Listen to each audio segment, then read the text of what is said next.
सत्य भक्ति होती है। अंतिम भक्ति आत्मनिवेदन, अपना सब कुछ प्रभु को समर्पित कर देना। पहला चीज इन बातों को सुनकर के हिरण्यकश्यप बड़ा क्रोधित होकर के और प्रहलाद को मारने का बहुत प्रयास किया है। आज जल में फेंका। अरे दुष्ट प्रहलाद, नारायण मेरा दुश्मन है और उसी नारायण का तू नाम ले रहा है, उसकी भक्ति के बारे में बता रहा है। जल में डाला, हाथियों के पैरों के नीचे कुचलवाया गया, पहाड़ों से गिराया गया। लेकिन सज्जनों, प्रहलाद का बाल वांका नहीं हुआ। क्यों नहीं हुआ?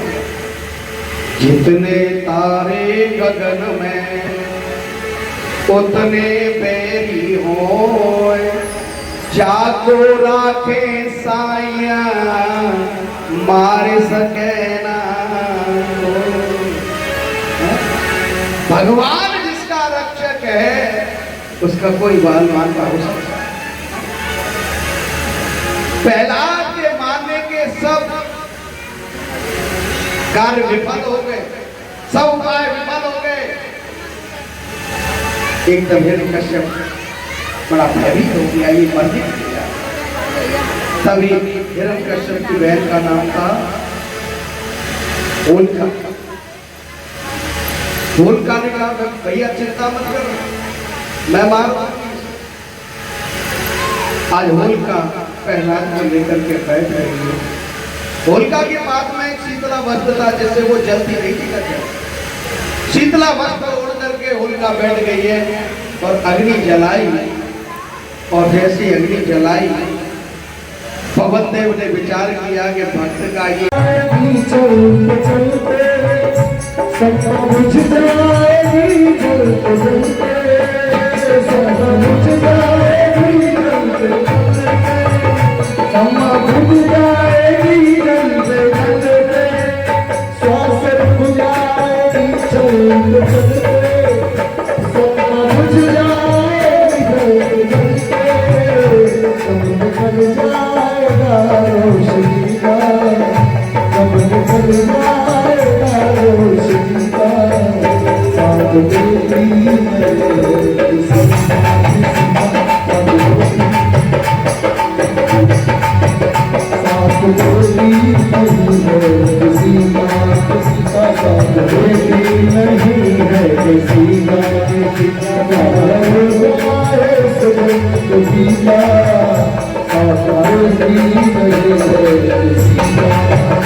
पापी दुनिया कहेगी, पापी दुनिया कहेगी, पापी दुनिया कहेगी, अब रहेगा मोहब्बत रहेगी, पापी दुनिया कहेगी, जब निकल जाएगा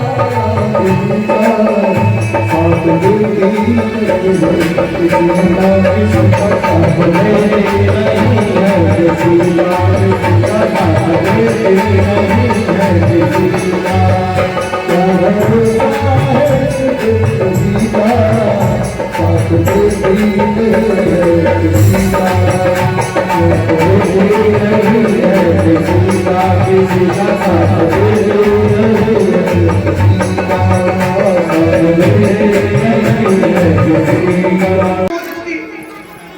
लेकिन धनुष हिल नहीं पाया तो ना तो दूर था, सब विफल हो गए राजा।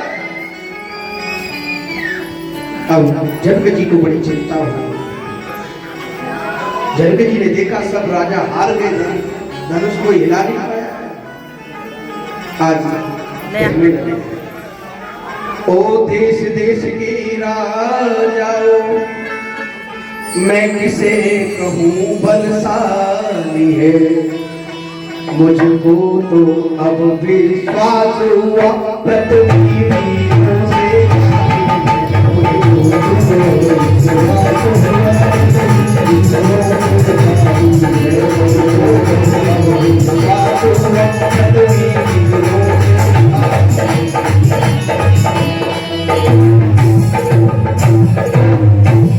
देश देश के राजाओं में किसे कहूं बलशाली है, मुझको तो विश्वास हुआ पृथ्वी वीरों से। अब विश्वास हो गया पृथ्वी पर कोई वीर नहीं, अपने को वीर माने अब वीर नहीं है। एक विवाह सुन करके लक्ष्मण जी से नहीं रहा है। आज लक्ष्मण जी जनक महाराज, मैंने सुना था आप तो बड़े ज्ञानी हैं, और ज्ञानी जी की ये हालत है। और कह रहे हैं, भैया रघुवर के होते ही अनुचित वाणी कह डाली है।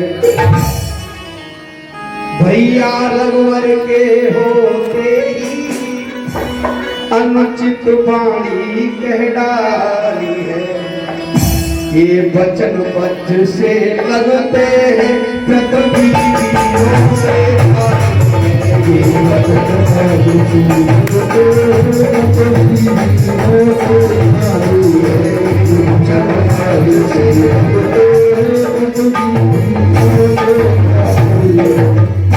भैया रघुवर के होते ही अनुचित वाणी कह डाली है। ये वचन वज्र से लगते हैं पृथ्वी वीरों से खाली। अरे जनक महाराज, ये धनवा की तो बात क्या, पूरा ब्रह्मांड उठा करके धनुष को प्रणाम क्यों किया? कि जिस समय रावण आया धनुष तोड़ने के लिए, मां पार्वती ने भोलेनाथ से कहा, ये रावण धनुष को तोड़ देगा तो जानकी जी का क्या होगा? तो शंकर जी ने कहा, ऐसे 10 रावण आ गया तो धनुष न उठाया। मां पार्वती ने कहा, इस बात का विश्वास नहीं करूंगी। ये धनुष भी कैलाश पर्वत पर रखा हुआ था और कैलाश पर्वत सहित रावण ने उठा दिया था। भोलेनाथ बोले, बात तो पते की कह रही हो, क्या करूं, जाओ ना।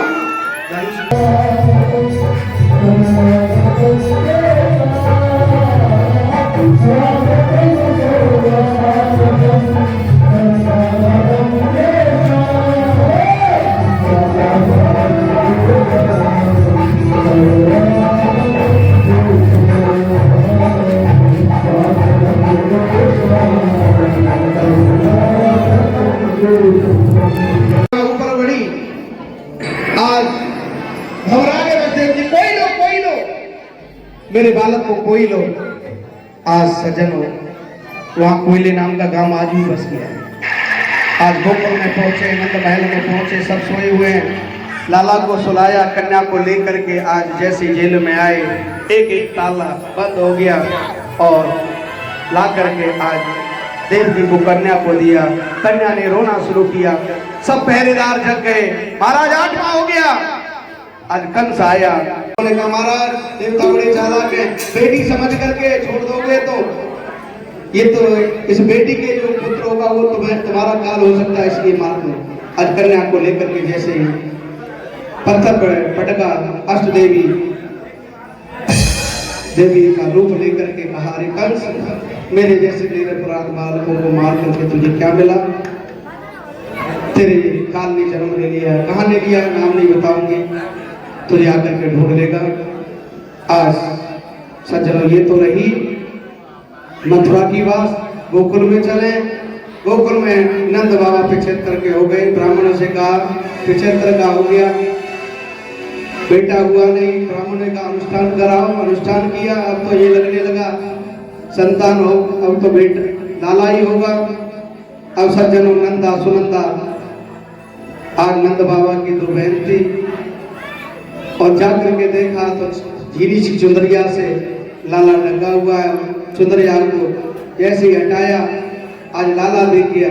जैसे ही लाला का दर्शन हुआ, थाली बजाने लगी और थाली बजा करके दौड़ी दौड़ी नंद बाबा के पास गई। भैया बधाई हो। अरे काय बात की बधाई? तुमने जो तपस्या करी वह तपस्या को फल आज हमारे यहाँ नन्ना सो लाला को जन्म भयो। और नंद बाबा को बड़ी खुशी हुई। आज सभी गोकुलवासियों ने आज नंद बाबा को बधाई दे रहे हैं और बधाई